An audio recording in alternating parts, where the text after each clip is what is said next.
And welcome to tonight's edition of the One Hood Power Hour. I'm your co-host, Khari Mosley, here with my wonderful co-host, Miracle Jones.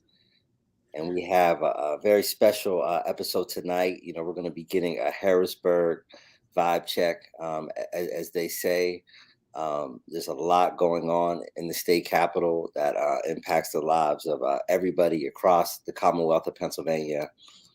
We have a great team of experts tonight to talk to us about everything from, you know, us supposedly to be at the eve of an election, but you know, petitions were supposed to start tomorrow, but they're not going to start tomorrow.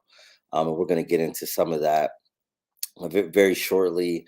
You know, talk about, you know, the various campaigns. You know, this today is the day after Super Bowl Sunday. A lot of Pittsburgh representation in the Super Bowl. A lot of University of Pittsburgh representation in the Super Bowl. You know, as well, a lot of political ads during the Super Bowl. One that's getting a lot of attention. I know we have Stephen Caruso from the PA Capital Star is going to be joining us in a couple minutes, who's going to give us a quick update. But before we bring Stephen on, Miracle, you know, what are some highlights, you know, of the past few days or things we need to be paying attention to? Yes. So, you know, start off, you know, Super Bowl Sunday. Congratulations, you know, to Aaron and his family, you know, a local hometown hero for winning the Super Bowl. And also today is Valentine's Day. So again, you know, happy love day to everyone who celebrates. But it's been a very hectic week. We know this week is the start of a repeal of some of the mask mandates across the country, even though we're still in another COVID surge. So again, COVID-19 is still impacting everyone. We know a lot of people's hearts and prayers and thoughts are going on with the situation in Canada with the Freedom Convoy, which is essentially a lot of truckers have laid siege to a town and they're preventing thoroughfare. They're preventing trade at the Canadian American border to protest mask mandates and vaccine mandates. So that is an ongoing situation. People fear that may turn violent, even more violent in the next few days. All while this week is International Missing Murdered Indigenous Women's observation, where Indigenous women, particularly around the Canadian North American border, are organizing and talking about the thousands of missing Indigenous women who have been murdered, disappeared in that area. So it's a very tense situation. On top of that, there is still the ongoing inflation that is being caused in part to this trucker convoy, as well as to the fact that a lot of corporations are not paying people. They're increasing prices, taking a little bit advantage of the COVID-19 situation. So there's a lot of stuff happening on top of that. There's still full-on election season going right here in Pennsylvania. It's stalled a little bit, and we'll get more into that. But around the country, election season is moving. People are ready to go for these primaries and these special elections. The race for Senate is still on. Manchin came out today, said if there is another Supreme Court opening, and if it's too close to the next election, he will not vote for a Supreme Court nominee. And so there is just a lot of pressure ongoing right now, federally, Commonwealth-wide, and locally about elections. And again, today, also congratulations to Maria. The Gainey administration announced a new press secretary. Again, they're slowly building their team and trying to make it as reflective as Pittsburgh as possible. And she is the first trans woman as well as the highest ranking Latina in Pittsburgh and for official capacity as press secretary. So congratulations to Maria. And that's just a little bit of the rundown. Back to you, Khari. Thanks, Miracle. And have a few other updates about the special elections later in the program. But right now, we're going to get a special report from Harrisburg from Stephen Caruso. We're going to get a quick update from him, and then we're going to bring the rest of our panel in at 7:20. But welcome, Stephen Caruso from the Pennsylvania Capital Star. Hi, thanks for having me. Yeah, and thanks for joining us in short order. And I know we don't have you for too long, so let's jump right into it. So, what is going on in Harrisburg right now? We have legal challenges. We have legislative maneuvering. We have what you predicted to be the most expensive political cycle in the history of the state. Really beginning in earnest. So, what should folks need to know about what's happening in our fine state capital? I would say the main thing is pay attention to the state Supreme Court. So, right now, the maps for Congress, the maps for the state legislature, neither of those are settled. The petitions timeline, the timeline for candidates to actually get on the ballot, that's not settled. And the mail-in voting law is not settled. A lower court came and struck that down a couple weeks ago. All of this is going to be settled by the Pennsylvania State Supreme Court. So, if you're feeling a lot of uncertainty right now, it's because, everything's uncertain. I wish I had certainty to offer, but alas, a lot of it's just waiting for judges, the 7 judges on the State Supreme Court to make decisions. We don't have congressional maps because the governor and the Republican General Assembly couldn't agree. So the Pennsylvania Supreme Court is going to be picking a map probably in the next couple of days, a week or so. And the state house map, so this is like your state representative, they're drawn, but there's going to be legal challenges filed to them in the next couple of weeks. And so without maps, people don't know where to run. So that's why the state Supreme Court last week issued an order saying that, basically until these maps are settled, no one can get on the ballot. You can't go around collecting signatures from people. And that will be settled pending whenever all of these map issues, all these district issues are settled. And I don't have a crystal ball. I don't know exactly how long it'll take, but I feel comfortable saying we're probably in the weeks timeline at this point. We're going to see the Supreme Court hear arguments on the congressional map on Friday. They'll need some time to make a decision, but people can file challenges against those state legislative maps until early March. So that'll take then another couple weeks to settle those challenges. So all I have is uncertainty. I'm going to say supply chain issues are the problem, but uncertainty. And so we talked about some of the petitions going on. What are some of the arguments that people are breaking about these maps? I know it's a diverse array, but what are some of the arguments that you're seeing? So a lot of it comes down to, Pennsylvania is a state that is sort of 50-50. A Democrat could win the state, a Republican could win the state. In the last 6 years, we've seen both sides win. And the question is kind of should fair legislative maps, should a fair congressional map reflect that? The problem is that, the state, a lot of Democrats live in one place, and they're very densely compact in a few big cities. And then there are a lot of Republicans then who just live spread out. And that makes it kind of easier for you can easily draw a bunch of places where Republicans win and then not a lot of places where Democrats win and just say, oh, I'm trying to draw a nice compact map with lots of nice little square districts or, whatever this shape would be. And that means that it's if you want to draw maps that make it easier for a fair divide of the state, you might have to, and this is kind of debate is are you unfairly drawing maps if you make them so that Democrats win an even amount. And one side says no, one side says yes. It's a very complicated debate that requires that. I mean, I follow the debate, and my job is to cover this, and my eyes glaze over at some of the statistics they use. But that's, I think, a lot of it. What it comes down to is like, should Pennsylvania's districts reflect the fact that this is a toss-up. Every year, Pennsylvania is a bit of a toss-up politically.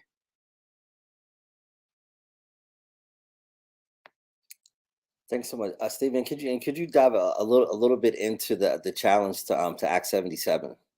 Yeah, so like that's Pennsylvania's mail-in voting law. It was approved back in 2019. It was actually a rare bit of everyone agreed on it. Republicans passed it. Tom Wolf signed it. And it seemed like bipartisanship. Everyone was happy. And then Donald Trump lost in 2020 on the weight of a lot of mail-in ballots. So these Republican state lawmakers, many of whom voted for the law, actually filed a lawsuit to find that it was illegally passed, that it should have been done differently. It should have been a constitutional amendment, that voters should have voted on it.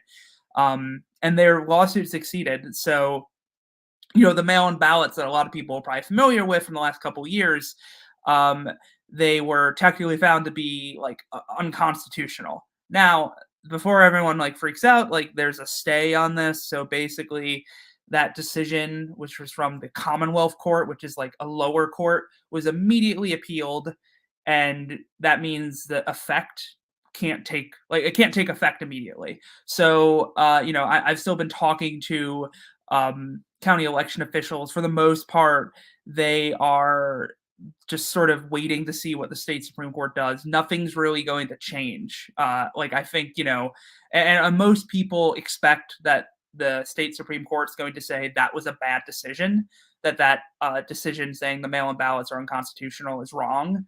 But there's still maybe, as I said, all I kind of have is uncertainty. There's a chance it's upheld, I'm sure. There's a chance of everything.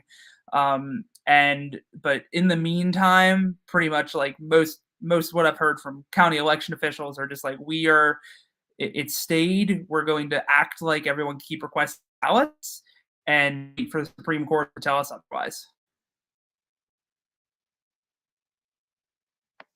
Miracle, do you have a follow-up? Yes, and as we get ready to let you go and enjoy the rest of your Valentine's Day, can you just talk a little bit about this latest filing that came down today that is basically arguing, it's probably a very rare occurrence, but since everything is up to chance right now, that is basically arguing we probably shouldn't have maps right now. We just need to have open elections. Can you just talk a little bit about that? I know people hate giving it a little, breath, but I think it goes to show how interesting politics could be. Yeah, so there's this very off, it could happen. As I said, everything's a possibility with court. There's actually this obscure 1940s law that says that and it's very specific, it's if your state loses a congressional district like Pennsylvania did, we're going from 18 to 17, and there is no agreement on the maps, that because Pennsylvania can't send 18 people back to DC, we just can't, under the way Congress works.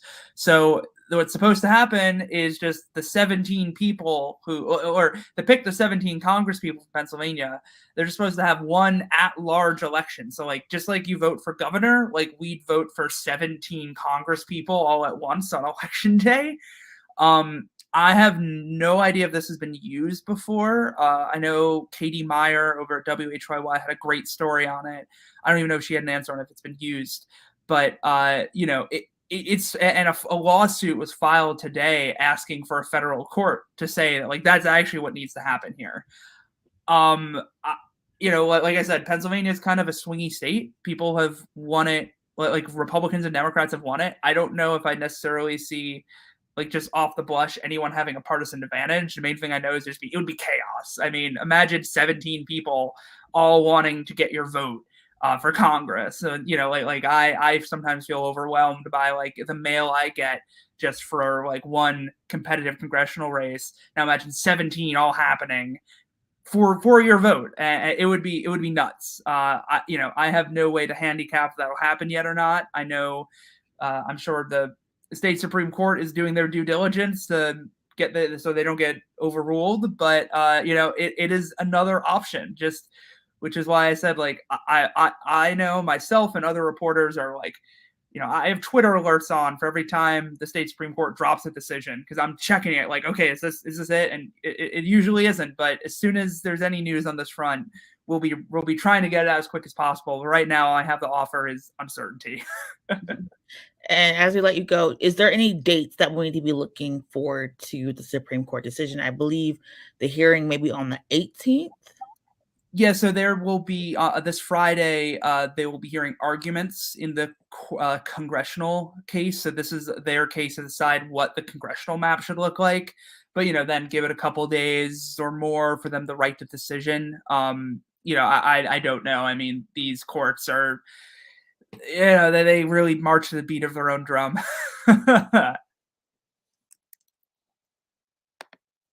Well, thank you so much, Stephen Caruso from the PA Capital Star, joining us to give us a special report from Harrisburg. Enjoy your Valentine's Day, and thank you so much for carving out a little bit of time for us tonight. No problem. Thanks for having me. Thank you. And also want to give a shout out to our ASL interpreters for the evening, Kat and Cameron. Thank you so much for all the excellent work you do. Wanted to give you a shout out. So now that's a quick update from all of the wranglings going on in Harrisburg, and really not all of them, just some of them. And we're really excited for the folks who are going to be joining us, for the rest of the evening. We have Maryn Formley from VEEEM doing incredible work in Pittsburgh. We also have JJ Abbott, former press secretary for Governor Wolf, current executive director at Commonwealth Communications, as well as Kadida Kenner from the new Pennsylvania project. So right before we bring them on, Miracle, you tell us a little bit about what our wonderful guests will be talking about tonight. Yes, first we'll have Maryn joining us to talk a little bit about what you're supposed to do when you're signing a ballot. We don't know when that is going to happen, but some of the things are going on here in Pittsburgh. We know we have a special election. We know that there was an interesting committee meeting for the nomination process that literally came down to a name out of a bucket. So there's a lot of cool things like happening here in Pittsburgh that we wanted to highlight and talk about and make sure people, again, are educated and informed when they go to vote. There's a lot of stuff happening with the election as when it comes to the maps. So we have Kadida again to talk about what we need to be like advocating for and paying attention to, not only with the maps, but also with some of these legislations that are being introduced in committee, because the longer these court processes are delayed, the more bills that actually get introduced at the legislature can impact the election. And of course, JJ Abbott's coming on to talk about the communication issues in what we know from Harrisburg, how that impacts our election, and how that should be motivating us to get out and vote and organize and make sure that democracy is representative of all of us. So that is what we have coming up from our guests. We'd like to welcome Maryn Formley from VEEEM. Welcome. Good evening. How is everybody?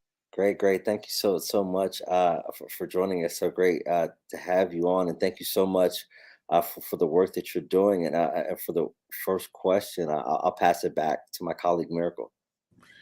So we talked a little bit earlier about there's a stay on the election. This is going to. Originally, people were supposed to be tomorrow collecting signatures for ballots, but a part of the work that you do with VEEEM is educating voters about all of the processes and steps that go into voting. So can you just talk a little bit about the rules and regulations that when it comes to signing candidates' ballots, petitions, what people need to know before they go and start signing petitions? Absolutely, Miracle, and thanks, Khari, Miracle, and everybody at One Hood for having me on tonight.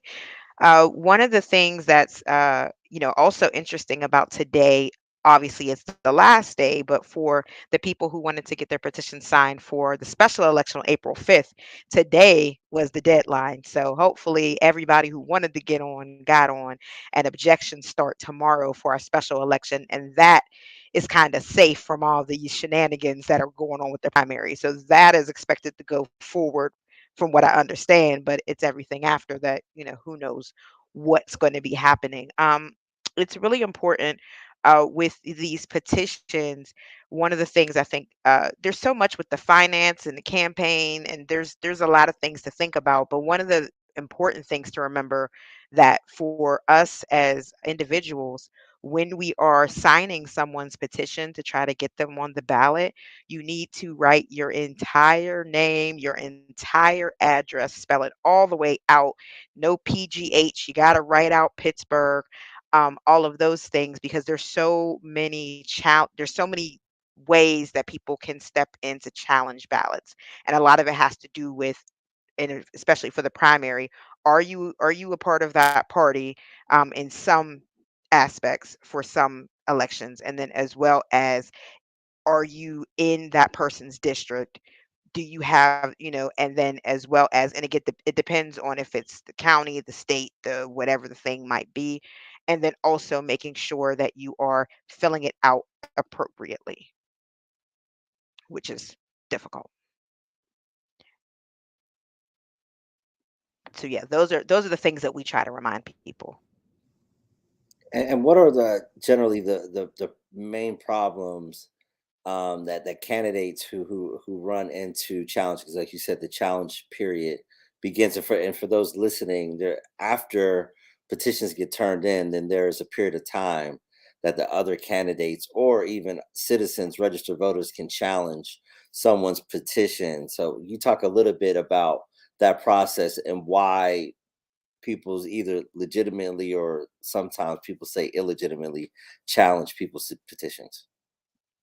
Yeah, I think it depends on, some of the things that are kind of a part of our culture here, with the, especially at least from the Allegheny side, and I'm sure that the same thing happens across the state, that there are just these strongholds that different parties might have. And so there, and especially at the primary, when there's like, the incumbent or the favorite for the seat, and then there's all these potential things you can do to keep people off of the ballot. I think about, one of the very interesting contests we were watching last election season, was the mayor in Wilkinsburg, and there was a whole lot of, you know, excuse me, sorry for the background noise. There is something for us, to make sure. We were watching that election in Wilkinsburg because it was, to a smaller jurisdiction of voters, and a petitions being signed for either side. And so what happened, at least there was a lot of stories about what did happen, but there's a certain date that the petition had to be turned in by, the in terms of who could actually be on the ballot. All of those things, were going on and happening all at the same time. And so we just have to be very careful, when we are trying to support somebody, or even if we're not supporting them, do we want them to be on the ballot? Is that important to us for people to have choices? And because people will come in to your door knocking, "Excuse me, will you sign my petition?" And I always go, "Excuse me, well, what do they stand for?" And that, I think, is something we also have to be very careful about, because um, the people who are asking for the petitions aren't always knowledgeable about the campaign and what the people might be standing for. So it's a really, really important thing to stand and be, knowledgeable about. And then you mentioned it earlier, for people who are doing um, petitions for specific uh, positions that require a party affiliation. Can you talk about what that means? And especially when it comes to our third our third party and independent party voters, because that is always an issue. And then can you also if I like everybody who's running, can I sign everybody's petition? Oh, that's a good question. That's a good question. And one of the things that, one that we brought up when we were looking at this really a lot last year is the fact that this level of information needs to be more available to everyday people, broken down into lay language so that we all understand it, because you have to go and look through government language on the Department of State website. You have to be able to read down and figure out what's going on, and it's just not something that's really widely known. And so the third parties, they can start circulating pretty soon, but as we're all aware, uh, they can't actually get on the ballot until November. And so, but the circulation time does open up as I'm looking through this little checklist, because it is a lot of information to understand. And in terms of who can be on the petition, that's not something I know off the top of my head, but I'd love to come back and talk about that at a different time, because you cannot easily find it. If you know somebody who knows somebody who knows somebody who did someone's campaign, those are usually the folks that know how to do it. But that's also, part of the problem when with trying to make sure that this process is open to everyday people who should be in these offices. It shouldn't have to be a who you know and who you're able to hire. It should be something that we can all easily access.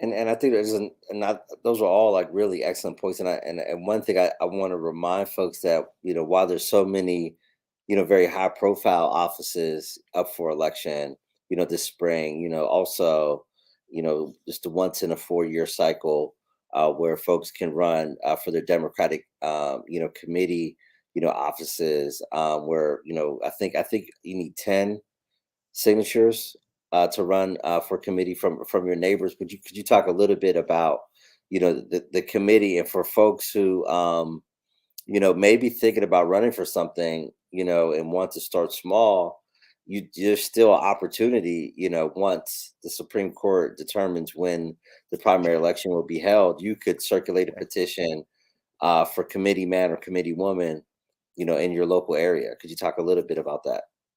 Yeah, I love that as an option for people, because in the back in the day, and I feel like there's some work to try to make sure to kind of bring this spirit back. But back in the day, the committee people used to really be boots on the ground, going around organizing their neighbors, that were a part of their party to be ready for the election. And obviously with COVID, that a lot of that was stopped, but even before that, I think we lost some of that neighborhood feel. And I think it just kind of happened with how things have gone.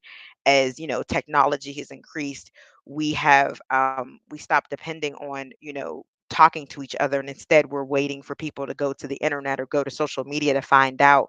And so I think that is a great opportunity to to run for committee person, to be the person that's in your ward that's able to help people out. And I like what you said about the that it only requires 10 signatures, and that's you could go down the street. And again, it's just because someone signs your petition, it doesn't necessarily mean that you have to vote for them, right? Because your vote is by secret, but you do believe that they should be on the ballot. So, and but also recognize though that your name could show up on your name's on the paperwork, and therefore it's a part of the public record. So if you wanted to support somebody, you didn't want anybody to know you support them, might not be the time to sign their petition. I think it's always interesting. People always remember everything. We talk about transparency.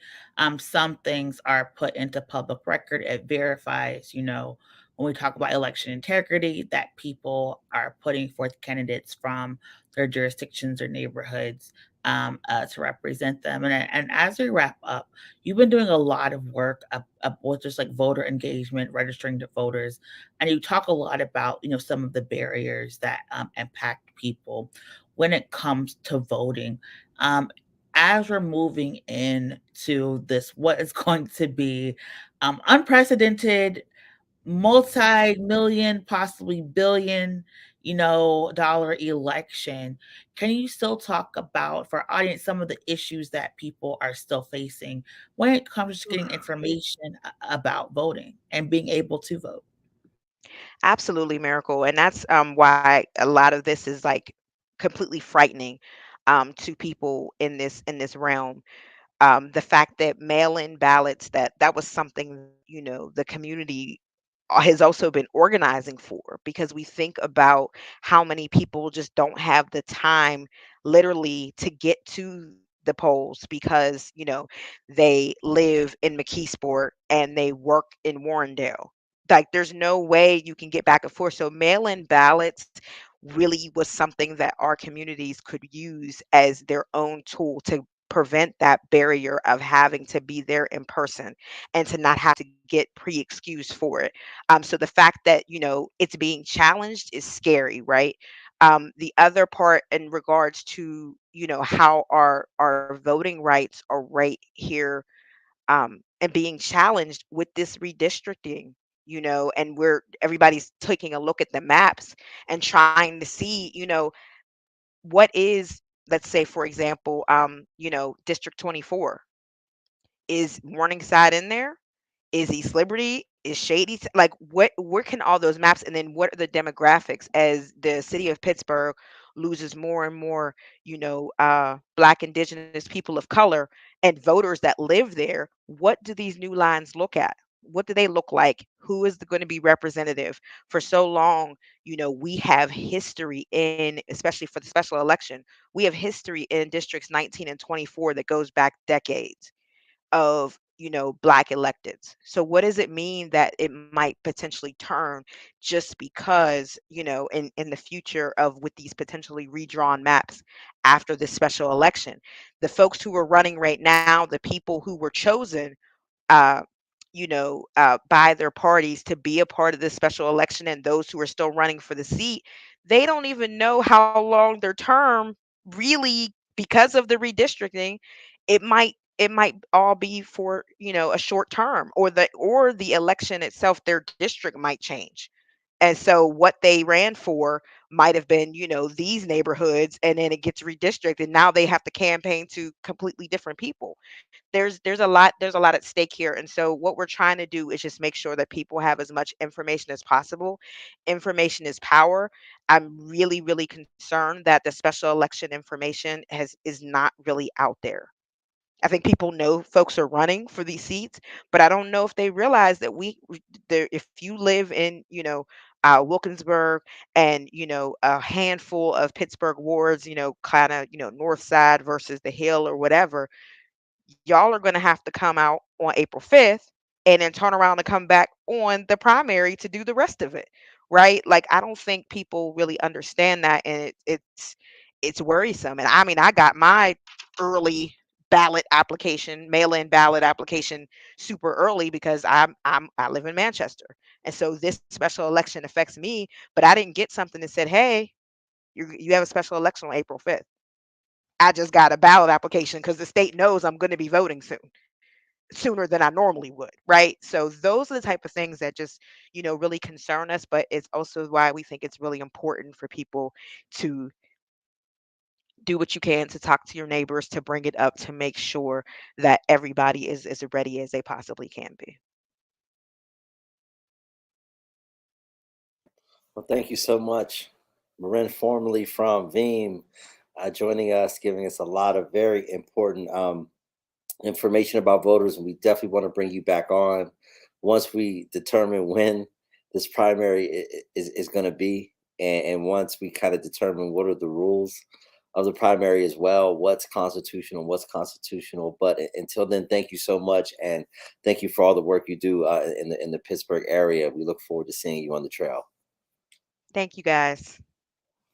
And again, that's Maryn Formley of VEEM Pittsburgh, joining us, giving us a quick background on some of the kind of nuts and bolts technical stuff that a lot of people sometimes aren't aware of. So now going from the local landscape back to the statewide landscape, we're going to bring on two experts who not only have their finger on the pulse on the ground, they also have a very clear 30,000-foot view of everything that's going on. So we're really excited to bring back Kadida Kenner from the New Pennsylvania Project and JJ Abbott from Commonwealth Communications to close out tonight's discussion about everything that's going on. I want to start with you, JJ.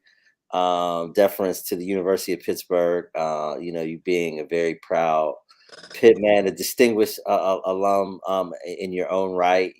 After the day after Super Bowl where we had, Tyler Boyd and Aaron Donald representing. I do want to shout out Tyler Boyd because he somewhat has gotten lost in the fanfare about Aaron Donald, but Tyler Boyd representing for Clareton, as well. But and we, join a weekly call that you convene, you've have said that, particularly from a legislative standpoint, even maybe from a tenor standpoint, that, in the past, there were certain kind of legislative maneuvers, whether it was around abortion, whether it was around voting rights and things like that. It was more political gamesmanship, not necessarily, trying to get to a goal, but more so to maybe, rev up a base or to get, some sort of limelight, in the media. But recently you've taken, a more foreboding tone as far as, the tenor in Harrisburg and some of the legislation that's come down, that there's a more, more of a mean-spiritedness, so to speak. Can you talk a little just about that, and what makes you feel like there's been such kind of a change, in kind of, the spirit of some of this legislation that may in the past just been gamesmanship? Yeah, I think there's two changes that are to Harrisburg. I've been sort of obsessively watching the Capitol for almost 10 years. And, I think the two things I think have really escalated are, one, the sort of insurgent, far right Republicans have really become the majority of the Republican caucuses. And, you had for a long time in Pennsylvania a lot of suburban Republicans, particularly from the Philadelphia area, but also from Allegheny, from outside outer Allegheny County, and even all over sort of metropolitan areas. That while they were conservative on some social issues, they were low tax conservatives. They had a general sense of, like, my job is to bring resources back to my constituents, and that requires working with the whole of the government to get things done. And right now what you have is a lot of, the Republican Party, who has controlled the legislature for, I call it a generation, right? Essentially 25 years, a couple years they didn't, but for the vast majority, that party has evolved into a largely rural, including its leadership, and a much more conservative and sort of extreme in terms of the positions that the majority of that caucus has taken. And the problem with that is that the Republican caucuses have operated in Harrisburg with an unspoken rule in the public sense, but a very serious one in the inner workings of legislature, which is the majority of the majority rule, which is that the Republican caucuses will not advance a bill unless a majority of its members support it. And so what that does is it basically puts the entire legislative agenda at the whim of the most conservative and extreme and frankly protected. These are people from deep red districts who really will not lose, or that's why they are extreme, is so they can continue to win primaries. And so it's created this dichotomy. And so the two things that have really significantly changed is that the politicians have gotten more extreme, and now what we're seeing is that it's sort of like there's no even attempt to legislate, where they're now shifting to a strategy of governing by constitutional amendments. So not only do you have more extreme policy. You see, rather than focusing on delivering infrastructure and school funding and other things to their districts, they're now focused on sort of checking boxes for Republican primary voters. So you have bills about banning books about the civil rights movement. You have bills about women's health care. You have bills targeting like work requirements for basic social services. And so you have this ideological center there that now that going from those bills to these constitutional amendments where there's not even an attempt to find consensus. They're not even attempting to get agreement from their colleagues, let alone the governor. And so they're trying now. They're fast tracking dozens of these. Spotlight PA has accounted for over 70 that have been submitted, and they're on the most extreme things that should never even be in a constitution, let alone, they should never be in law, let alone the Constitution. And so we've seen this, this shift ideologically and in terms of their just complete disregard for bipartisanship or really, even right now, there's not even that much bicameral collaboration. It's just they just sort of throw things back at each other, and eventually they pick a bunch of right-wing stuff that they want to pass to look like they did stuff, and that's what accounts for legislating. So Kadida has sort of dug even deeper into a lot of these constitutional amendments, but it's more when you look at the bigger strategy that they're employing, they're not interested in legislating, and what they really want is they want all the power and none of the responsibility. And so it just created a really unfortunate dynamic where things aren't getting done, and there's just all of this like chaos and division about these culture war issues and whatever else Fox News is talking about, rather than, the blocking and tackling of legislating to actually deliver and solve problems in their districts. Miracle, you have a follow-up? Yes, so coming to you, Kadida, JJ has laid this like really a great framework about some of the issues that are impacting Pennsylvania. You gave really great, eloquent testimony about why the maps need to be reflected of the changing demographics in Pennsylvania and why competitive, elections are better for democracy. What are you seeing on the ground? What are people telling you? And as again, you're moving through this like wave of uncertainty right now, how are you able to like keep people energized about this election right now?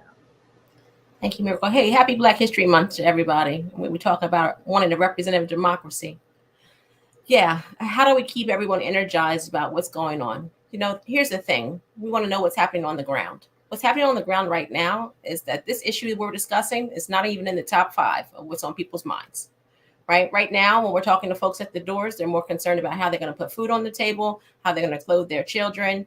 Are they going to have health care? Are they going to have child care so they can get to work in the midst of a global pandemic? So these other issues, this is for us wonky folks who are really paying attention to what's happening in Harrisburg and surrounding. And yes, in order to keep folks energized, I think first, number one, you have to educate them on the topic and make sure they're even aware of what is happening. So first, I want to give a shout out and kudos to the LRC Commission, the Legislative Reapportionment Commission. Chairman Nordenberg and his team, his staff did an outstanding job. I congratulate the chairs of that commission who held probably the most transparent hearings in recent history in Pennsylvania. So what comes out of that hearing is that the maps, as if they should be drawn here, the maps in which they voted on with almost a unanimous decision, with the exception of Representative Carrie Benenhoff, is that these maps will be more representative of the demographics of the Commonwealth. Were they absolutely perfect? No. Are they much better than they've been for decades? Yes. Will we have a more representative democracy if these maps are to become the district maps? Yes, we will in the Commonwealth. So I want to first, mention that we had a transparent process that actually worked, right? It's going to ensure that those of us who live in the colder counties of Philadelphia and others are going to have a more fair and representative democracy. The areas are compact. They keep up with all of the measures that we've asked of them for a legislative map. So how do we keep people engaged or interested in this topic or abreast of what's happening? I think, we just need to make sure that we're staying in contact with our elected officials. Let them know you're still paying attention to what's happening, because this isn't over, right? At this moment, we still have potential lawsuits, litigation for these maps. We still have Carrie Binnenhoff and others who have their own maps that they've been promoting, what they'd like to see as districts for us here in the Commonwealth. So I think it's not over. And I think that if you're someone who is interested in this topic and you care about having fair representation in our state government, then reach out to your elected officials. Let them know you're still paying attention. Reach out to the chair. Reach out to Carrie Binnenhoff in Center County. I see JJ's got the pit hat on today, but there's lots of folks perhaps that went to Penn State. Reach out to your previous representative, Carrie Binnenhoff, and let them know how you feel about wanting to be fairly represented in government. The fact that we have a state legislature that is 90% white and a Commonwealth that is more than 25% people of color is very telling about where we stand here in the Commonwealth at this moment.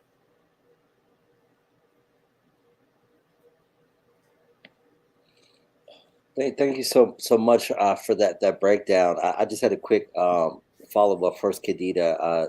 Then JJ.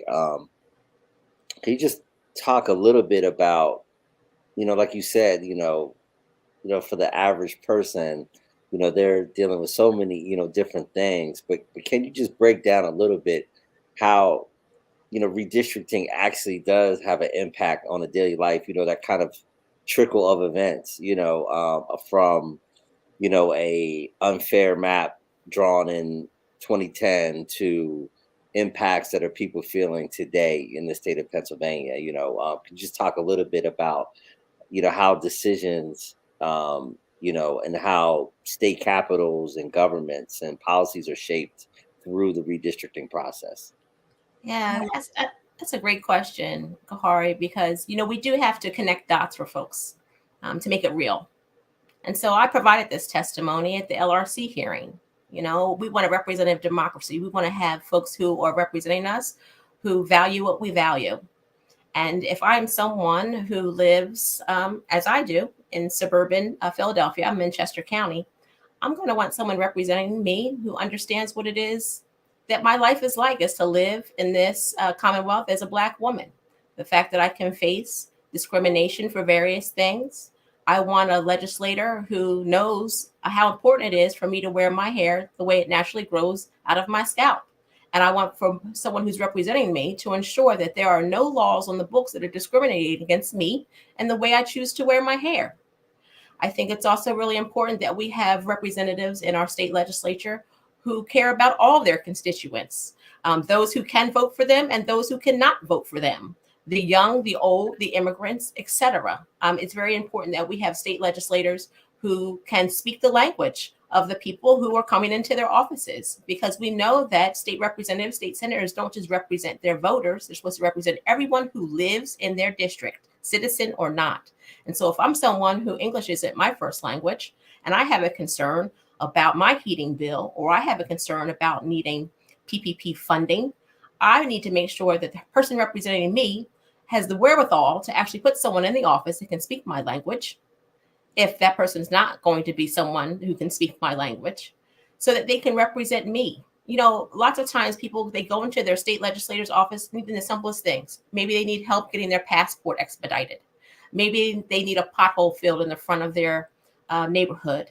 Maybe there is some issues that are relative to them in the community they live, environmental justice issues, particularly if they live in an area where they're doing drilling, right? So there's lots of different reasons that people seek the help of their state legislators. And to have these maps drawn in a way that is representative of the people is super important, so that we all feel as though we are being represented. We talk about having a representative democracy or a reflective democracy. We want it to reflect the people. We want it to be representative of the people.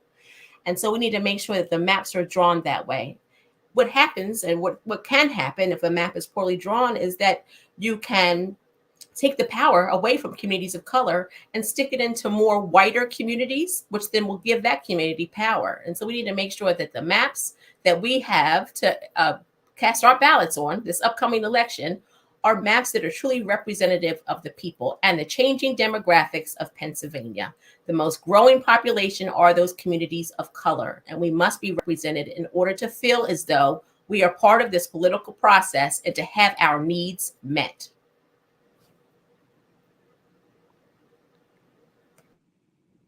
Yeah, I agree. I definitely agree with Kadida on that. And I think the one other thing that just sort of connecting it back to what Kadida said first is I think what we have to look at what we have now, right, is we have some of the most gerrymandered representation in the country. And it's not just because of one decade, but it's really because of three. And so the Supreme Court, actually drew legislative districts after complete chaos in the early 70s. But following that, you have seen just a worsening and worsening use of gerrymandering through the Republicans controlling the redistricting process for 30 years. And so what happened this time, for the first time, the Supreme Court picked someone who actually called balls and strikes and would actually acknowledge the reality of what was happening in Pennsylvania in this moment with a pretty clear lens. And that was Mark Nordenberg, former Pitt chancellor and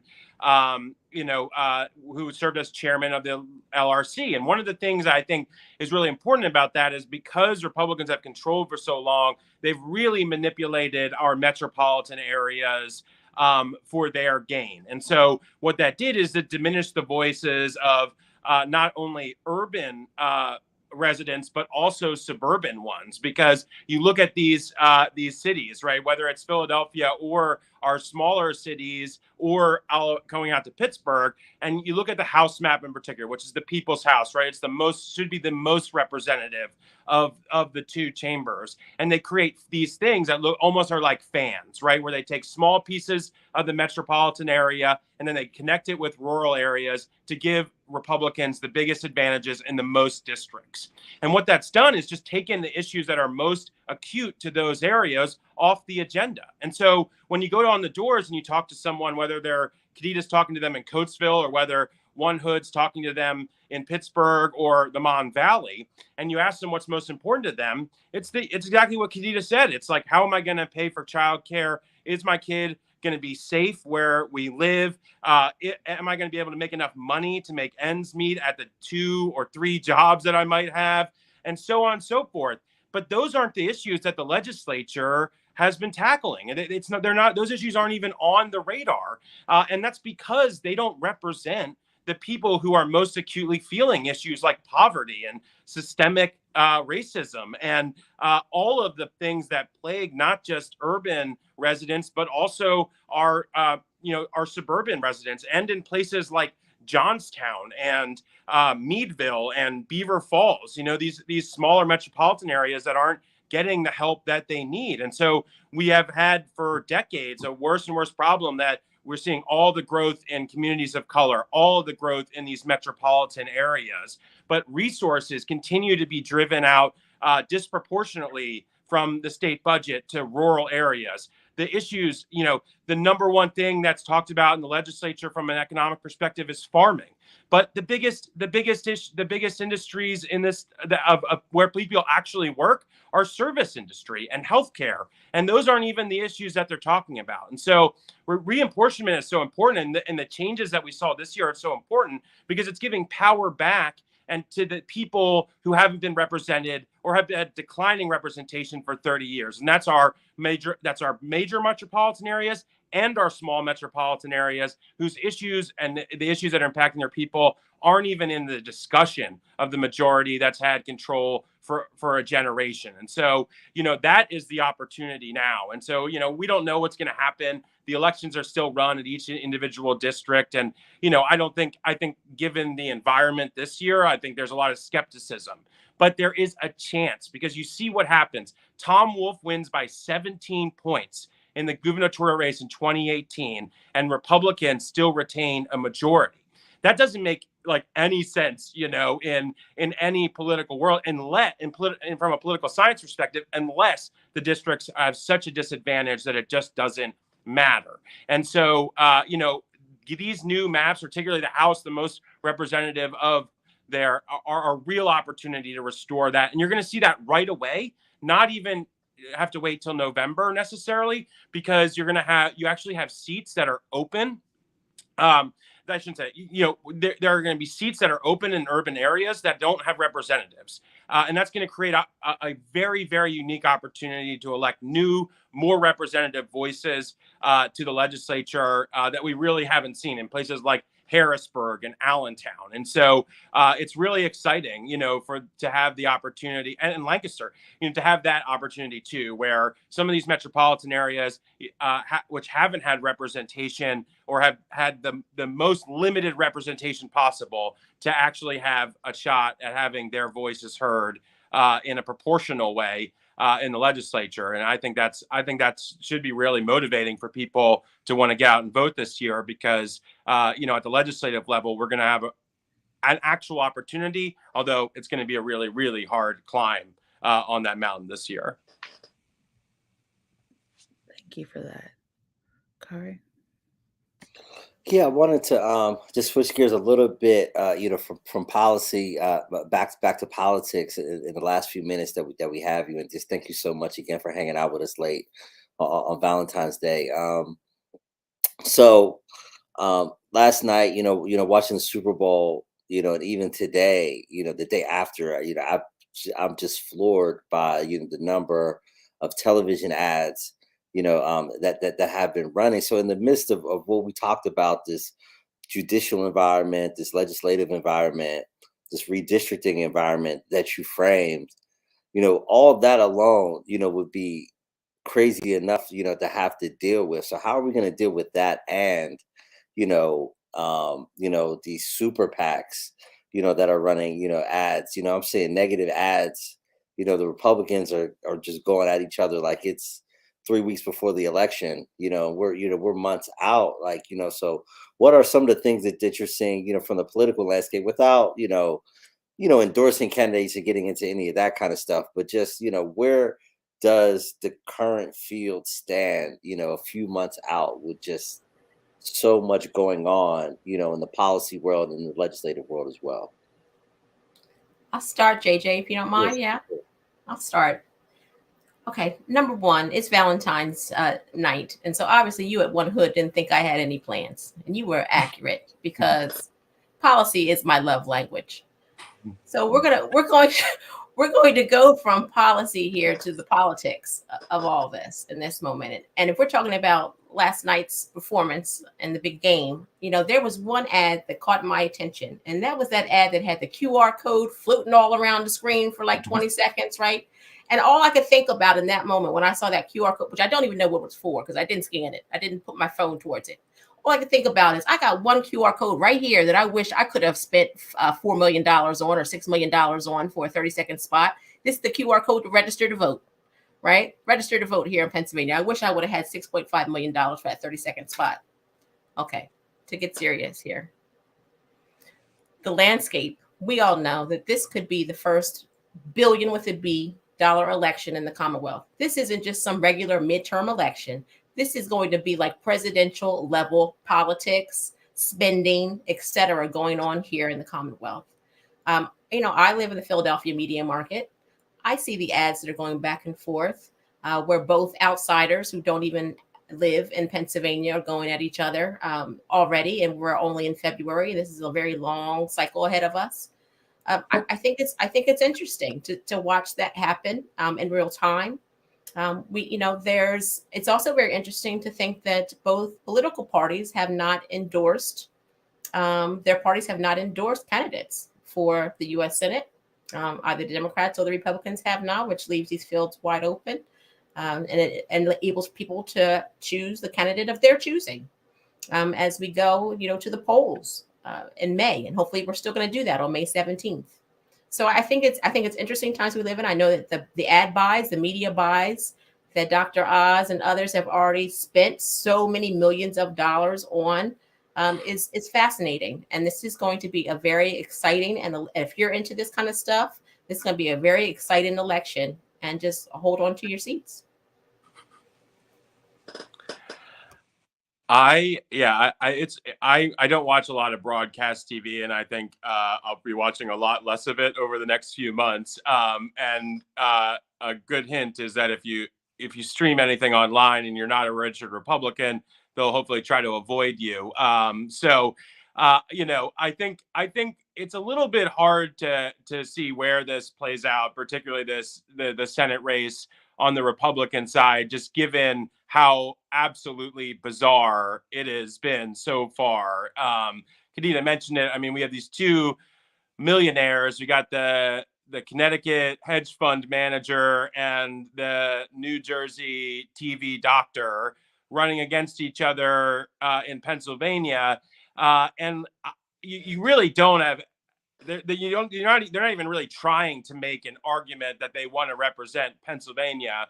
And getting back to what we just talked about, there's no at all mention of the issues that are seemingly most important to the vast majority of people. I mean, you have the hedge fund guy running an ad with "Let's Go Brandon," which I think is like the most online thing ever to run on a Super Bowl ad.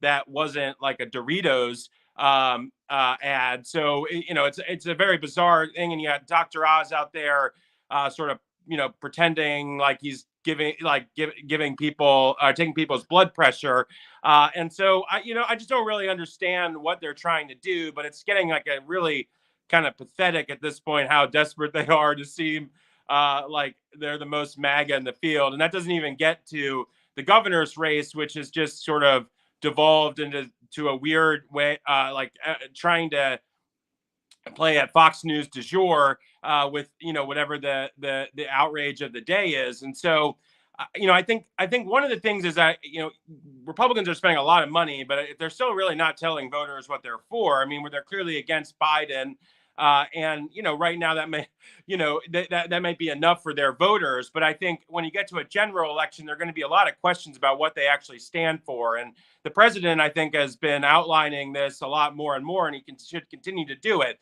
But there's a pretty stark contrast between what the president's actually trying to deliver and what these Republican Senate candidates are talking about. There's a pretty stark contrast when you look at what the budget address that Tom Wolf laid out last week, and the kinds of things he's trying to do to solve these problems that are actually facing families, and what the people that are running for the Republican nominee for governor are talking about. And at some point, those two things are going to collide. And I think Republicans have a bit of a reality check when they get into a general election, and they're no longer just sort of playing to the lowest common denominator in a primary. That they're going to have to talk about what they actually stand for. And I think it's really incumbent on all of us that we know that these folks are going to have as unlimited money. You have the millionaire celebrities and hedge fund managers that are running for Senate, and you have a billionaire that's promising to bankroll the Republican that runs for governor. And so it's all more important to bring it back to what we need to be doing is organizing. And that's why it's so important the work that One Hood does, that New Pennsylvania Project does, that organizations across the state are already doing, because we have to be talking directly to voters. And I think all of this is the stakes of the election are really high. It's going to be incredibly weird and confusing for voters if they're trying to absorb what's going on through these crazy TV ads that are going to be all over the place. So it's all that more important that we're all focused on how we're having direct conversations with people about the stakes of the election, and then getting to that conversation about who they're going to vote for. But really right now, I think, and this is why the work that Kadida does is also important, is they need to know what's at stake. And so these ads certainly aren't going to tell them. So it's important that we're doing that work now to let people know how high the stakes are for them personally, and then why it's so important that they make their voices heard, both in the primary in May, but most importantly in the general in November. Miracle, to you for the final question of the evening. Yes, for the final question, you did, and then end with you, Kadida. As we moving to these elections, going back to what we talked about at the very beginning, what is your hopes for these maps, and what do you hope when all this is said and done, what do you hope the takeaway is from all of this trauma that we're going through right now? I think for me, the number one thing is that we run on new maps, right? I mean, I think from a legislative perspective, there's going to be a lot of litigation and trying to gum up the process to not run on new maps. And I think it would be a real, disservice to voters if that didn't happen. So I think that's number one. I think in the whole election, I mean, I hope that I hope that we have a real debate about who is going to do what to actually solve these problems that people are facing. You know, I think it's unfortunate that the election seems to already be devolving into, particularly in the Republican side, into kind of an argument about nothing when there's so much at stake and so many big important issues that are going to be on the ballot. And so I think it's really important that we're all focused on forcing that conversation and holding people who are running for office accountable to the problems that people are facing and whether or not they have a problem to solve it. So I hope that's what we can have in this election is a real conversation about what Pennsylvania needs and who's gonna actually fight for those things. Right on, JJ. For me, we went through a long process. It was a transparent process. It was one that was for the people. And we have maps that were voted on by the commission that we need to put into place for this upcoming election. We need to allow people who are running for office to have the time to get their petitions collected and do all the things they need to do to run good and clean campaigns. So I'm hoping, that these maps get approved and that we have candidates who can run on those maps as soon as possible. What I would love to see happen here at the end of 2022, what is the dream? The dream is that people were able to vote and cast ballots and be fairly represented in a representative democracy here in the Commonwealth, and that we put to bed all of these big lies about our free and fair elections here in the Commonwealth. People ask all the time, well, what are your thoughts here about, are we having free and fair elections, or what's happening? We can't trust our elections. That's not what the average person in the Commonwealth is thinking. They know we've had free and fair elections. They know that when we get out there and cast our ballots, and we can still do that by voting by mail or at the polls, that we're going to have a free, fair, and accurate election. And so those who are trying to erode the public's confidence in our election and our systems, they may be having a short, quick win in this moment, but they won't win in the end. We're going to continue to mobilize and educate the constituency out here in the Commonwealth and make sure that they get to the polls, not only just in May, but also in November, and cast their ballots so that we can have a free and fair election and be represented by the people of our choosing, not by elected officials choosing us. And just to note, there's all kinds of things that grassroots organizations and other established organizations can do, but we cannot out-organize voter suppression. There's only but so much you can do. And so we're going to make sure we're continuing to fight for our voting rights here in the Commonwealth, and we will not allow anyone to suppress our votes and disenfranchise us as we move into the coming months. And I want to end on this note because I know this is a lot of Pittsburgh and surrounding watching us today. Talk to the young folks. The young folks haven't fallen for the big lie. They know what's going on. What they care about are the same things that others are caring about. They care about housing and can they afford the rent. They care about the fact that their schools are not equally and fairly funded. They care about graduating from college, $70,000 in student loan debt.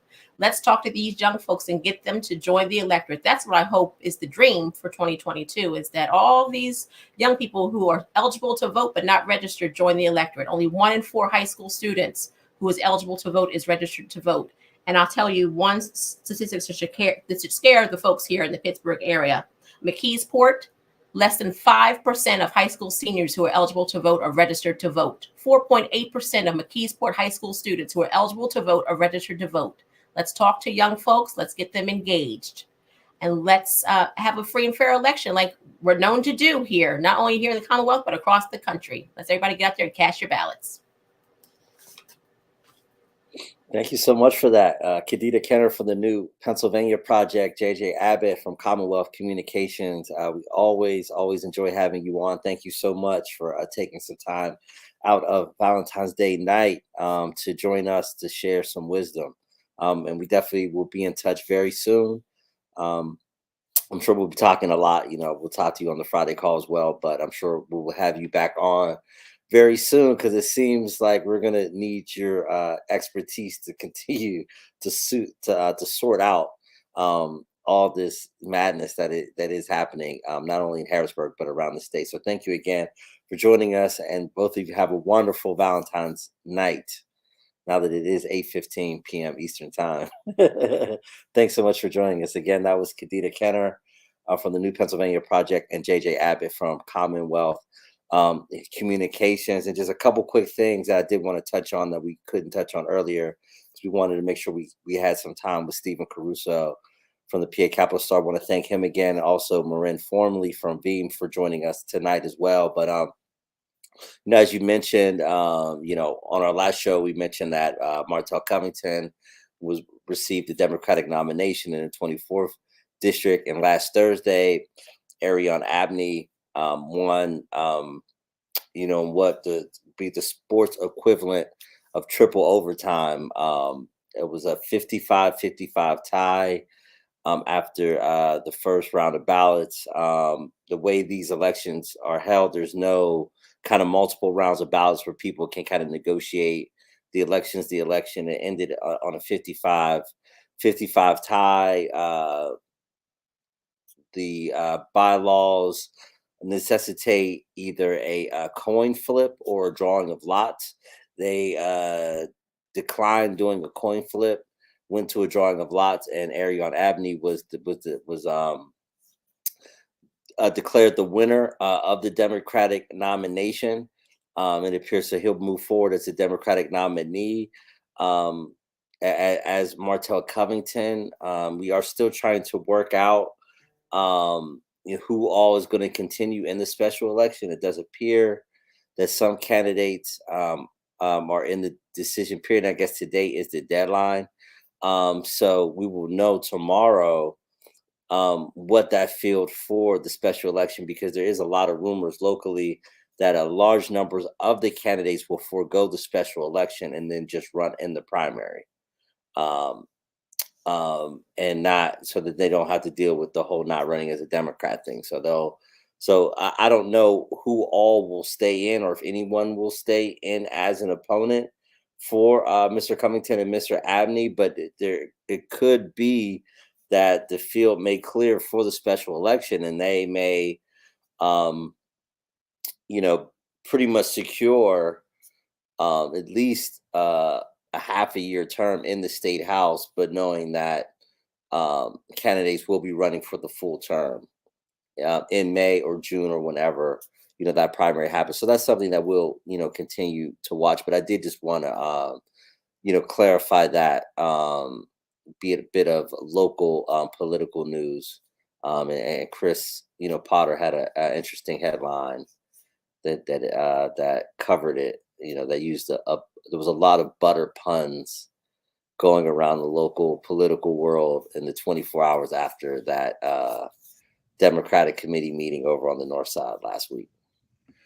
Yeah, and that actually caused a lot of conversations, because people were very, not necessarily entertained, but some people were off put by the fact that, like, you're literally drawing somebody's name out of a bucket, a bucket of margarine, no less, to figure out who's going to represent people and make decisions for people's lives.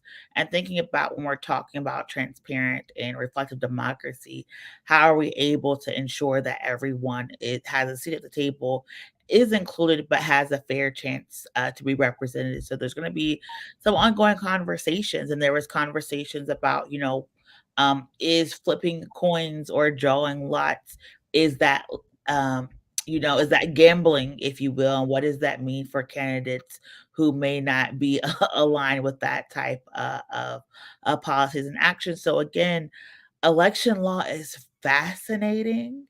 Election law, it's ever changing, but I think that's something people really, if you've ever just been curious about an election or what does it mean to be a candidate, now is the time to really pay attention, because anything that can happen, it seems, is happening in these Pennsylvania elections. So we just want people just to stay involved and to stay tuned about what's happening. Again, so much. We'll figure out when our next elections are, but again, make sure you're registered to vote. make sure your address is correct. Make sure your name is correct on the ballot. I know I myself had issues with my mail-in ballot. I had the wrong precinct one year. I didn't get sent in another year. So again, just make sure you just are staying up to date on everything. And Maryn mentioned this. We are not getting ballots in the mail right now. What we are getting is a request to say, do you want a mail-in ballot? So for those of you who've been voting by mail this pandemic, you have to fill that out or go back online and request your mail-in ballot. Those are not being automatically dispersed this year. So I got my thing in the mail thinking it was a ballot. It was not. It is just asking, do you want to mail in your ballot this year, or do you want to vote in person? So again, just make sure if you're someone who may not be in the area on election day, may not want to be around a bunch of people on election day, go ahead and get your mail-in ballot in and try to have it in at least 2 weeks before April 5th, just to account for mail delays. Yeah, and only other point that I want to add before we close out tonight is that we talked a little bit earlier with Maryn about the Democratic committee, and these are positions that are elected at the hyper local level, at your local precinct, whatever precinct you live in Pittsburgh and Allegheny County, you're represented by a Democratic committee man or committee woman, and these were the decision makers over the last 10 days and have pretty much decided, in large part, or at least not decided, but made a decision that put one person in a better position over another group of people to be the next state representative. So when you look at in the 24th district, Martell Covington got 40 votes. So 40 people, out of a group of about 100, deciding between 6 candidates. Martell got 40 votes, and now he's in a great position to become a state representative, having 40 key people supporting him. Look at a 55-55 vote, and then a lottery held after that may decide the next state representative in the 19th district. You could run for those positions and be one of those people making those decisions. A lot of people don't like that system in the special elections of how the Democratic committee has such, a large role, but there are public positions, and there's opportunity for new people to run this year and be those folks making those decisions in the future. Because until the system is overhauled, this will be how the system plays out. So you could look into running in your local precinct for Democratic committee, and the next time a special election comes up, you could be one of those people in the room making the decision, or at least helping shape the future, of who's the leader of your community. So nothing really clears that up. I don't think anything clears, draws such a crystal clear picture of how important the Democratic committee is, as opposed to the last 10 days, with these 2 nomination votes that have taken place. Those are the facts. And so again, we hope you've learned a little bit about the election. We hope you were entertained a little bit, and you were inspired to keep doing the work to stay involved in electoral politics. We know a lot of stuff is happening in Pennsylvania. We here at the One Hood Media Network are trying to keep you up to date and informed. We have some great programming coming in the next couple of weeks, so stay tuned. Please make sure, if you're on YouTube, if you have a YouTube, that you go to our YouTube channel and subscribe and like to our YouTube channel. Please make sure you are registered to vote, and you are following us on social media. We have some great events and engagement coming up the next couple of weeks. So please stay tuned. With that, I'll hand it over to Khari to take us out. Thanks again. And yes, we will be in touch about these upcoming forums. There is, we had a whole schedule planned out, and now with the state not knowing what it's going to do, and now with many candidates who had declared to run in the special election who seem to be dropping out of the special election to run into primary, which we don't know is going to be held, it may affect, our late February, March candidate forum schedule.